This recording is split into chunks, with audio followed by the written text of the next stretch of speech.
30 ದಿನಗಳಲ್ಲಿ ಫಿಟ್ ಆಗುವ ಯೋಗಾಸನವನ್ನು ಕುರಿತಾಗಿ ಮಾಹಿತಿ ನೋಡಿ. 30 ದಿನದಲ್ಲಿ ಅವರಿಗೆ ರಿಸಲ್ಟ್ ಕಾಣಿಸುತ್ತೆ, ಮಾಡಿ ನೋಡಿ. ನಮ್ಮ ಶರೀರದ ಪ್ರತಿಯೊಂದು ಕೀಲುಗಳನ್ನು ಕ್ರಿಯಾಶೀಲಗೊಳಿಸುತ್ತೆ. ವಾತ, ಪಿತ್ತ, ಕಫದೋಷಗಳನ್ನು ಸಮತೋಲನವಾಗಿ ಇಡಲಿಕ್ಕೆ ಇದು ಕೆಲಸ ಮಾಡುತ್ತೆ. ಈ ಯೋಗಾಸನವನ್ನು ನೀವು ಪ್ರತಿದಿನ ಅರ್ಧ ಗಂಟೆ ಮಾಡೋದ್ರಿಂದ ನಿಮ್ಮ ಫ್ಯಾಟ್ ಮೆಟಾಬಲಿಸಮ್ ಇಂಪ್ರೂವ್ಮೆಂಟ್ ಆಗುತ್ತೆ. ಶ್ರೀ ಗುರು ಬಸವಲಿಂಗಾಯ ನಮಃ. ಓಂ ನಮಃ ಶಿವಾಯ. ಸರ್ವರಿಗೂ ಭಕ್ತಿಯ ಶರಣು ಶರಣಾರ್ಥಿ. ಆದ್ಮೇಲೆ 30 ದಿನಗಳಲ್ಲಿ ಫಿಟ್ ಆಗುವ ಯೋಗಾಸನವನ್ನು ಕುರಿತಾಗಿ ಮಾಹಿತಿ ನೋಡೋಣ. 30 ದಿನದಲ್ಲಿ ನಮ್ಮನ್ನು ಫಿಟ್ ಮಾಡ್ತಕ್ಕಂಥ ಒಂದು ಅದ್ಭುತವಾಗಿರ್ತಕ್ಕಂಥ ಯೋಗಾಸನದ ಕುರಿತಾಗಿ ನಿಮಗೆ ಮಾಹಿತಿಯನ್ನು ಕೊಡ್ತೇನೆ. ಈ ಯೋಗಾಸನವನ್ನು ನೀವು ಪ್ರತಿದಿನ ಅರ್ಧ ಗಂಟೆ ಮಾಡೋದ್ರಿಂದ ನಿಮ್ಮ ಫ್ಯಾಟ್ ಮೆಟಾಬಲಿಸಮ್ ಇಂಪ್ರೂವ್ಮೆಂಟ್ ಆಗುತ್ತೆ. ನಿಮ್ಮ ಎಂಡೋಕ್ರೈನ್ ಸಿಸ್ಟಮ್ ಅಂದರೆ ಹಾರ್ಮೋನ್ಗಳ ವ್ಯವಸ್ಥೆ ಸರಿಯಾಗುತ್ತೆ. ನಿಮ್ಮ ಡೈಜೆಸ್ಟಿವ್ ಸಿಸ್ಟಮ್ ಅಂದರೆ ಜೀರ್ಣಶಕ್ತಿ ಸರಿಯಾಗುತ್ತೆ. ರೆಸ್ಪಿರೇಟರಿ ಸಿಸ್ಟಮ್ ಅಂದರೆ ಶ್ವಾಸ ಪ್ರಶ್ವಾಸದ ವ್ಯವಸ್ಥೆ ಸರಿಯಾಗುತ್ತೆ. ಹಾಗೂ ಸರ್ಕ್ಯುಲೇಟರಿ ಸಿಸ್ಟಮ್ ಅಂದರೆ ಶರೀರದಲ್ಲಿ ಸಂಚಾರದ ವ್ಯವಸ್ಥೆ ಸರಿಯಾಗುತ್ತೆ. ಸ್ಕೆಲಿಟಲ್ ಸಿಸ್ಟಮ್ ಸದೃಢವಾಗುತ್ತೆ, ಅಂದರೆ ಅಸ್ಥಿ ವ್ಯವಸ್ಥೆ. ನರ್ವಸ್ ಸಿಸ್ಟಮ್ ಅಂದರೆ ನರಗಳ ವ್ಯವಸ್ಥೆ ಸದೃಢವಾಗುತ್ತೆ. ಮಾಂಸಖಂಡಗಳ ವ್ಯವಸ್ಥೆ ಮಸ್ಕ್ಯುಲರ್ ಸಿಸ್ಟಮ್ ಸದೃಢವಾಗುತ್ತೆ. ಹೀಗೆ ಶರೀರದ ಎಂಡೋಕ್ರೈನ್ ಸಿಸ್ಟಮ್, ಹಾರ್ಮೋನ್ಗಳ ವ್ಯವಸ್ಥೆ ಇವೆಲ್ಲವನ್ನೊಳಗೊಂಡು ಶರೀರದ ಎಲ್ಲ ಸಿಸ್ಟಮನ್ನು ಸುಭದ್ರವಾಗಿ ಶಕ್ತಿಯುತಗೊಳಿಸ್ತಕ್ಕಂಥ ಒಂದು ಅದ್ಭುತ ಯೋಗದ ಪ್ರಕ್ರಿಯೆಗೆ ಸೂರ್ಯ ನಮಸ್ಕಾರ ಅಂತ ಕರೀತಾರೆ. ಪ್ರತಿದಿನ ಇದನ್ನು ಅರ್ಧ ಗಂಟೆ ಯಾರು ಮಾಡ್ತಾರೆ, 30 ದಿನದಲ್ಲಿ ಅವರಿಗೆ ರಿಸಲ್ಟ್ ಕಾಣಿಸುತ್ತೆ, ಮಾಡಿ ನೋಡಿ. 5 ನಿಮಿಷ 10 ನಿಮಿಷ ಮಾಡೋದ್ರಿಂದ ಪ್ರಯೋಜನ ಇಲ್ಲ, 30 ನಿಮಿಷ ಮಾಡಬೇಕು. ಆ ಸೂರ್ಯ ನಮಸ್ಕಾರವನ್ನು ಹೇಗೆ ಮಾಡೋದು ಅನ್ನೋದನ್ನು ಈಗ ನೋಡೋಣ. ಇದೀಗ ಸೂರ್ಯ ನಮಸ್ಕಾರವನ್ನು ಅಭ್ಯಾಸ ಮಾಡೋಣ. ನೇರವಾಗಿ ನಿಂತ್ಕೊಳ್ಳಿ, ತಲೆ ಕುತ್ತಿಗೆ ಬೆನ್ನು ನೇರವಾಗಿರಲಿ. ನಮಸ್ಕಾರ ಮುದ್ರೆ. 1 ಊರ್ಧ್ವ ಹಸ್ತಾಸನ. ಉಸಿರು ತೆಗೆದುಕೊಳ್ತಾ ಕೈಗಳ ಮೇಲೆತ್ತಿ.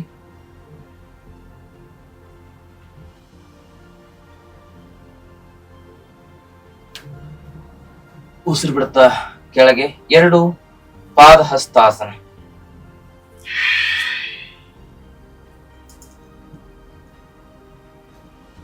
ಮೊಣಕಾಲನ್ನು ಹಣೆಗೆ ಸ್ಪರ್ಶ ಮಾಡಲಿಕ್ಕೆ ಪ್ರಯತ್ನ ಮಾಡಿ. 3 ಉಸಿರು ತೆಗೆದುಕೊಳ್ತಾ ಎಡಗಾಲು ಹಿಂದೆ, ಅಶ್ವ ಸಂಚಾಲನ. 4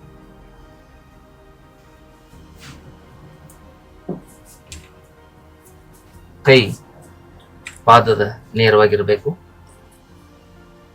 ಎದೆ ಮೇಲೆತ್ತಿ, ಹಿಂದಿನ ಕಾಲು ನೇರವಾಗಿರಲಿ. 4 ಉಸಿರು ಹೊರ ಹಾಕ್ತಾ ಅಧೋಮುಖ ಶ್ವಾನಾಸನ. 2 ಕಾಲುಗಳು ನೇರವಾಗಿರಲಿ, ಕೈ ನೇರವಾಗಿರಲಿ, ತಲೆಯನ್ನ ನೆಲಕ್ಕೆ ಸ್ಪರ್ಶ ಮಾಡಲಿಕ್ಕೆ ಪ್ರಯತ್ನಿಸಿ.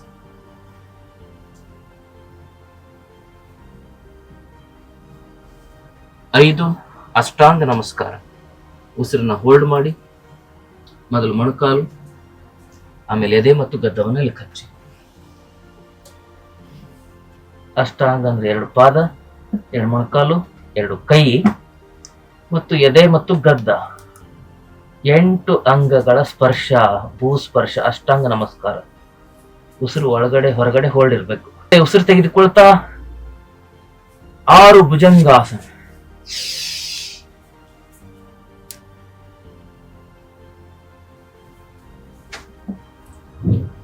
ಮತ್ತೆ ಉಸಿರನ್ನ ಹೊರ ಹಾಕ್ತಾ 7 ಶಶಾಂಕಾಸನ.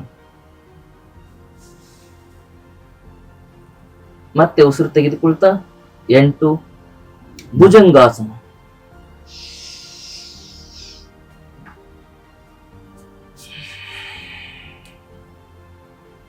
ಆಸನದಲ್ಲಿ ನಿಂತಾಗ ದೀರ್ಘವಾದ ಉಸಿರಾಟ, ಚಲನೆ ಮಾಡುವಾಗ ನಾವು ಹೇಗೆ ಹೇಳ್ತೇವಲ್ಲ ಆ ರೀತಿಯಾದ ಕ್ರಮಬದ್ಧವಾದ ಉಸಿರಾಟವನ್ನು ಮಾಡಿ. ಮತ್ತೆ 9 ಉಸಿರನ್ನ ಹೊರ ಹಾಕ್ತಾ ಅಧೋಮುಖ ಶ್ವಾನಾಸನ.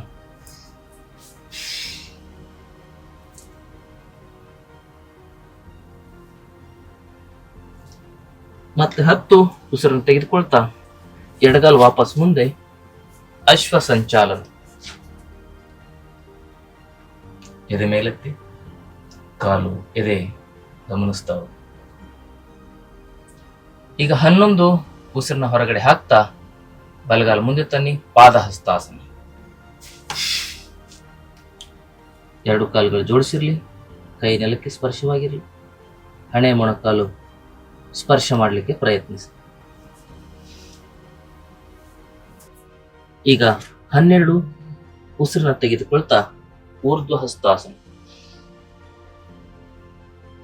ಭುಜಗಳು ಕಿವಿಗೆ ಸ್ಪರ್ಶವಾಗಿರಲಿ, ಎಷ್ಟು ಸಾಧ್ಯವೋ ಅಷ್ಟು ಹಿಂದೆ ಬಾಗಿ.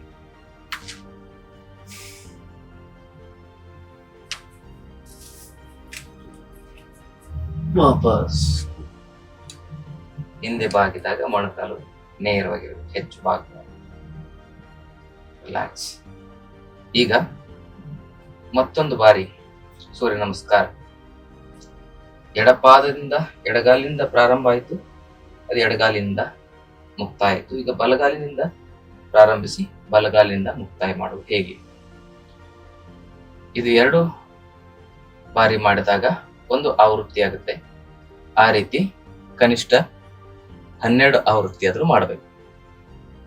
ನಿಧಾನ ಉಸಿರು ತೆಗೆದುಕೊಳ್ತಾವೆ. ಕೈ ಮೇಲೆ ಊರ್ಧ್ವ ಹಸ್ತಾಸನ.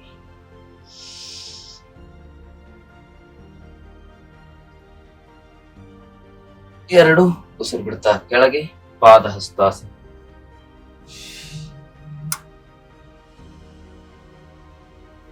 ಮೂರು ಉಸಿರು ತೆಗೆದುಕೊಳ್ತಾ ನೋಡಿ, ಬಲಗಾಲ ಹಿಂದೆ ಅಶ್ವ ಸಂಚಾಲನ. ಇದು ಬಲಗಾಲಿನಿಂದ ಪ್ರಾರಂಭ ಆಯ್ತಲ್ಲ, ಕೊನೆಗೆ ಬಲಗಾಲ ಹೇಗೆ ವಾಪಸ್ ಬರುತ್ತೆ ಅಂತ ತಿಳಿಸ್ತೇನೆ. 4 ಉಸಿರು ಬಿಡ್ತಾ ಅಧೋಮುಖ ಶ್ವಾನಾಸನ.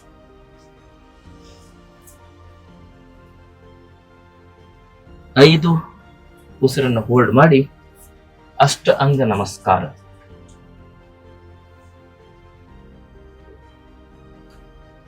6 ಉಸಿರನ್ನು ತೆಗೆದುಕೊಳ್ತಾ ಭುಜಂಗಾಸನ.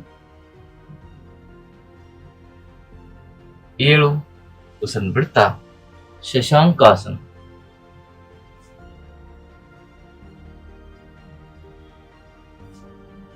8 ಉಸಿರನ್ನು ತೆಗೆದುಕೊಳ್ತಾ ಭುಜಂಗಾಸನ.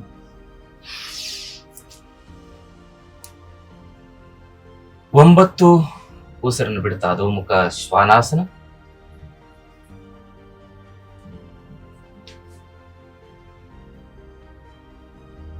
10 ಉಸಿರನ್ನು ತೆಗೆದುಕೊಳ್ತಾ ನೋಡಿ, ಬಲಗಾಲು ವಾಪಸ್ ಬರ್ತಾ ಇದೆ, ಅಶ್ವ ಸಂಚಾಲನ.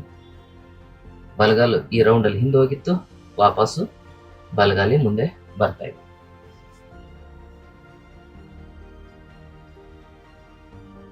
ಹನ್ನೊಂದು ಉಸಿರು ಬಿಡ್ತಾ ಪಾದಹಸ್ತ.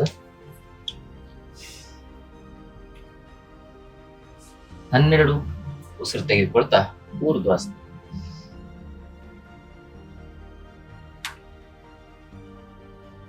ಸಮಸ್ಥಿತಿ, ವಿಶ್ರಾಂತಿ. ಇದು ಸೂರ್ಯ ನಮಸ್ಕಾರ. ಈ ಅಭ್ಯಾಸ ಸರಿಯಾಗಿ ಉಸಿರಾಟದ ಕ್ರಮಕ್ಕೆ ಅನುಗುಣವಾಗಿ ಅಭ್ಯಾಸ ಮಾಡಬೇಕು. ಯಾವಾಗ ಉಸಿರು ತೆಗೆದುಕೊಳ್ಬೇಕು, ಯಾವಾಗ ಉಸಿರು ಬಿಡಬೇಕು ಅನ್ನೋದು ಸರಿಯಾದ ರೀತಿಯಲ್ಲಿ ತಿಳ್ಕೊಂಡು ಮಾಡಿದ್ರೆ ಮಾತ್ರ ಇದರ ಪ್ರಯೋಜನಗಳು. ಇಲ್ಲವಾದಲ್ಲಿ ಇದರಿಂದ ಸಮಸ್ಯೆಗಳು ಕೂಡ ಸಂಭವಿಸಬಹುದು. ಅದಕ್ಕೆ ಉಸಿರಾಟದೊಂದಿಗೆ ಮಾಡಿದ್ದು ಯೋಗ, ಉಸಿರಾಟದ ಕ್ರಮದೊಂದಿಗೆ ಮಾಡುವುದು ಯೋಗ. ಉಸಿರಾಟದ ಕ್ರಮ ತಪ್ಪಿ ಮಾಡುವುದು ಅದು ಕೇವಲ ವ್ಯಾಯಾಮ ಆಗುತ್ತೆ. ಅದಕ್ಕಾಗಿ ಯೋಗದ ಅಭ್ಯಾಸದಲ್ಲಿ ಉಸಿರಾಟ ಬಹಳ ಮುಖ್ಯ. ಇದು ಸೂರ್ಯ ನಮಸ್ಕಾರದ ಒಂದು ಆವೃತ್ತಿ. ಎಡಗಾಲು ಹಿಂದೆ ಹೋಯ್ತು, ಎಡಗಾಲೆ ವಾಪಸ್ ಮುಂದೆ ಬಂತು. ಬಲಗಾಲಿನಿಂದ ಅಭ್ಯಾಸ ಮಾಡಿದಾಗ ಬಲಗಾಲೆ ವಾಪಸ್ ಮುಂದೆ ಬಂತು. ಇದು ಇದರಲ್ಲಿ ಜ್ಞಾಪಕದಲ್ಲಿ ಇಟ್ಕೊಳ್ತಕ್ಕಂಥ ಮತ್ತೊಂದು ನಿಯಮ. ನೋಡಿದ್ರಲ್ಲ ಸೂರ್ಯ ನಮಸ್ಕಾರವನ್ನ ಹೇಗೆ ಮಾಡಿದ್ರು ಅಂತೇಳಿ. ಈ ಸೂರ್ಯ ನಮಸ್ಕಾರದ ಪ್ರಕ್ರಿಯೆ ನಮ್ಮ ಶರೀರದ ಪ್ರತಿಯೊಂದು ಕೀಲುಗಳನ್ನು ಕ್ರಿಯಾಶೀಲಗೊಳಿಸುತ್ತೆ, ಪ್ರತಿಯೊಂದು ಸೆಲ್ಸ್ಗಳನ್ನು ರೆಜ್ಯುವಿನೇಷನ್ ಮಾಡುತ್ತೆ, ಶರೀರದ ಸರ್ಕೇಡಿಯನ್ ರಿದಮನ್ನು ಬ್ಯಾಲೆನ್ಸ್ ಮಾಡುತ್ತೆ, ವಾತ ಪಿತ್ತ ಕಪದೋಷಗಳನ್ನು ಸಮತೋಲನವಾಗಿ ಇಡಲಿಕ್ಕೆ ಇದು ಕೆಲಸ ಮಾಡುತ್ತೆ. ಅದಷ್ಟೇ ಅಲ್ಲದೆ ಪಂಚಮಹಾಭೂತಗಳ ನಿಶಕ್ತಿಯನ್ನು, ಸಪ್ತಧಾತುಗಳ ಕ್ಷಯವನ್ನು ಅಥವಾ ವೃದ್ಧಿಯನ್ನು ಇದು ಸಮತೋಲನಗೊಳಿಸುತ್ತೆ. ಹೀಗೆ ಶರೀರದ ಎಲ್ಲ ಅಂಶಗಳನ್ನು ಸಮತೋಲನವಾಗಿರಿಸೋದ್ರ ಜೊತೆಗೆ ಪರಿಪೂರ್ಣ ಆರೋಗ್ಯಕ್ಕೆ ಸೂರ್ಯ ನಮಸ್ಕಾರ ಒಂದು ಸರ್ವಶ್ರೇಷ್ಠ ಪರಿಹಾರ ಅಂತ ಹೇಳ್ತಾ ಇವತ್ತಿನ ಸಂಚಿಕೆಯನ್ನು ಮುಗಿಸ್ತಾ ಇದ್ದೀನಿ. ಈ ಮಾಹಿತಿಯನ್ನು ಎಲ್ಲರಿಗೂ ಶೇರ್ ಮಾಡ್ಕೊಳ್ಳಿ, ಜೊತೆಗೆ ಚಾನಲ್ನ ಸಬ್ಸ್ಕ್ರೈಬ್ ಮಾಡಿ. ನಮ್ಮ ಆರೋಗ್ಯ ಕೇಂದ್ರದಲ್ಲಿ 5 ದಿನದ ಆರೋಗ್ಯ ಶಿಬಿರವನ್ನು ನಾವು ಮಾಡ್ತಾ ಇದ್ದೀವಿ. ಕಾಯಿಲೆಗಳೇ ಬರದಂಗೆ 100 ವರ್ಷ ಆರೋಗ್ಯ ನೆಮ್ಮದಿಯಿಂದ ಹೇಗಿರಬೇಕು ಅನ್ನೋದನ್ನಲ್ಲಿ ತಿಳಿಸ್ಕೊಡ್ತೇವೆ. ಕಾಯಿಲೆ ಬಂದವರು ಬರ್ಬೋದು, ಕಾಯಿಲೆ ಬರದೇ ಇರಂಗೆ ಇರಬೇಕನ್ನೋರು ಕೂಡ ಆ ಶಿಬಿರಕ್ಕೆ ಭಾಗವಹಿಸಿ ಪ್ರಯೋಜನವನ್ನು ಪಡ್ಕೊಳ್ಳಿ. ತಮ್ಮೆಲ್ಲರಿಗೂ ಶರಣಾರ್ಥಿ. ಮತ್ತಷ್ಟು ಆಯುರ್ವೇದ ಹಾಗೂ ಯೋಗ ಹೆಲ್ತ್ ಟಿಪ್ಸ್ಗಾಗಿ ಶ್ರೀಗಂಗಾ ಯೋಗ ಚಾನೆಲ್ನ ಸಬ್ಸ್ಕ್ರೈಬ್ ಮಾಡಿ. ಹಾಗೆಯೇ ಫೇಸ್ಬುಕ್ ಮತ್ತು ಇನ್ಸ್ಟಾಗ್ರಾಂನಲ್ಲಿ ಮಿಸ್ ಮಾಡದೆ ಫಾಲೋ ಮಾಡಿ.